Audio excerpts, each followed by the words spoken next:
Welcome to the Dating Kinky Podcast, a cast about love, sex, romance, and kink. This past weekend, I found myself in a conversation about hierarchy in ethically non-monogamous relationships in a Facebook group. Someone had posted a pretty long opinion piece about how hierarchy is never ethical in non-monogamous relationships and gave a few examples of behaviors they thought were wrong. They called out all non-monogamy with the exception of swinging, which, even if everything else was correct, and I do not believe it was, to leave out only the subset of swinging and not give a nod to all of the many other types of non-monogamy out there seemed intellectually lazy. As does the whole topic of hierarchy wrong, as I read it nearly every day in one group or another online. Although, usually, to be fair, it's in polyamory groups, not non-monogamy groups that theoretically acknowledge that there are 8 gazillion different ways to do non-monogamy, and not all of them include love and relationshiping, and that is okay. And honestly, I'm not here today to talk about hierarchy in non-monogamy. That's a rant for another time.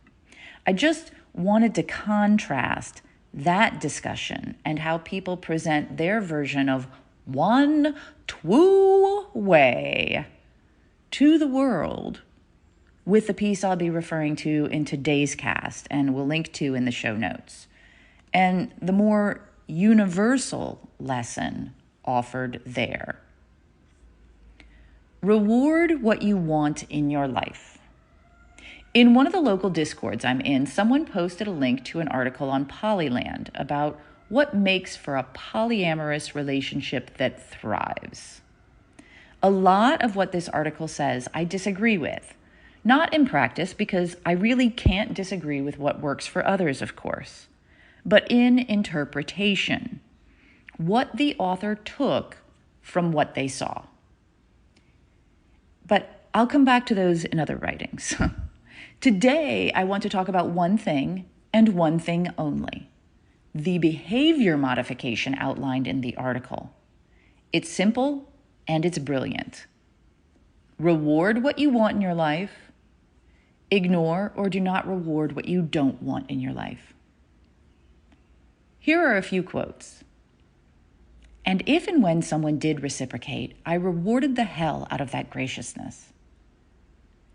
And I began to never reward ungracious or selfish behavior that I'd rather not see again. Interaction by interaction, I rewarded gracious behavior and didn't reward ungracious behavior, and it changed everything. While I might quibble over what is gracious and ungracious behavior, or selfish, or whatever, I do not quibble with the method outlined here at all. In fact, I highly recommend it.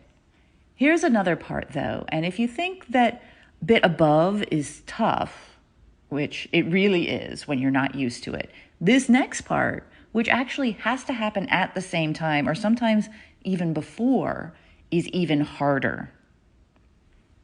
When I began to model graciousness, they began to do it as well, to follow suit. Acting in a more gracious way when I didn't get what I wanted meant I had to work on myself a lot. I had to become more emotionally secure and learn to deal with any jealousy I felt in a productive way. And it wasn't always easy to keep from caving to people who were behaving ungraciously. I had to learn the emotional equivalent of closing my mouth and sitting on my hands, and just letting them do their thing, thrashing, kicking up a fuss. I like to point out that to practice behavior modification on others, or dogs, for example, first you have to modify your own behavior. And Paige Turner demonstrates exactly this with those quotes. Those of you who follow my writings and musings, what do you think this sounds a lot like? Anyone? Bueller? Bueller? Yep, you got it. Boundaries. Setting boundaries. Communicating boundaries, modeling boundaries, and rewarding people in your life who set, communicate, and model boundaries themselves. Behavior modification based on personal boundaries. It's so simple. Because once you start modeling personal boundaries, people in your life will sort themselves out into 4 piles. Pile 1 people will see your boundaries and vamos.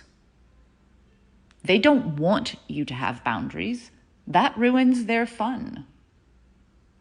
Pile 2 people will recognize your boundaries and try to change them. These people want to regain control or feelings of compatibility more than they want you to be happy or live the life that you want. Pile 3 people will see your boundaries and may take a while to really get them, but will start mimicking your behavior with their own boundaries as well as honoring yours. Pile 4 people will see your boundaries and love them because they have strong boundaries themselves and know that you will be better for them. They will celebrate your boundaries and the fact that you've set them and encourage more. They may have inspired you to set boundaries to begin with.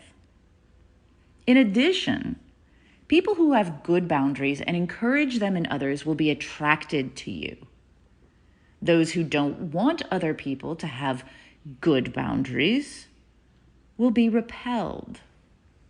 And those who don't want what you want in life will also be repelled. Let's go back to those 2 easy steps. 1, reward what you want in your life. 2, ignore or do not reward what you don't want in your life. Can you see what step is noticeably missing? There is no step for trying to convince another person to do what you want. There is no cajoling, there is no begging, no manipulation, no convincing. There is rewarding what you want in your life. There is not rewarding or ignoring what you do not want.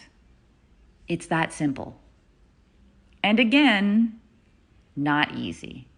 Because most people don't really understand that we are all, as humans, better off choosing people who choose us, and instead we choose people we want than try to change them. But it's a habit that's been modeled and rewarded our whole lives. Yes, more behavior modification. So we've learned to practice it ourselves. And those 2 simple steps, reward what you want in your life and ignore or do not reward what you don't want in your life, well, those have probably not been modeled well at all for most of us. And we may not even really know what we want and don't want, which makes it much harder. But as Paige Turner said in that article, it works when you put in the effort to do it right. And it is the most basic of behavior modification, the place to begin.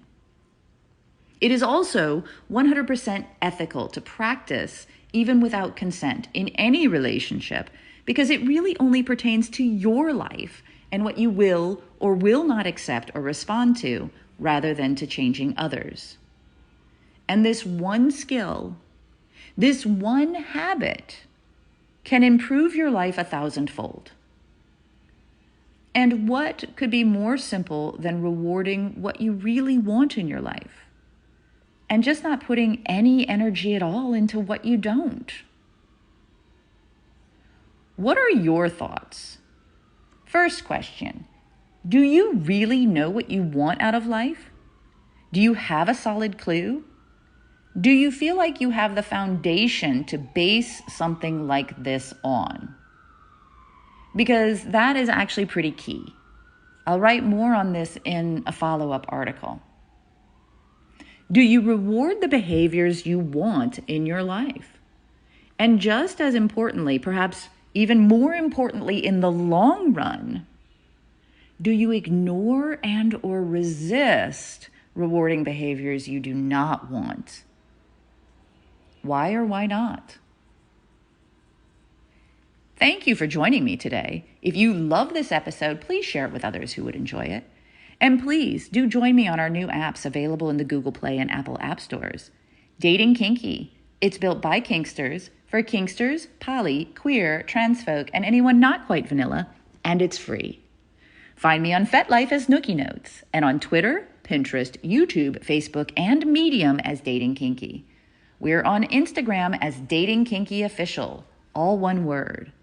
Also, find me on the new Moan app in beta for iPhone. I'm Miss Nookie there. TheMonapp.com. Have a kinky day, and I'll catch you next episode.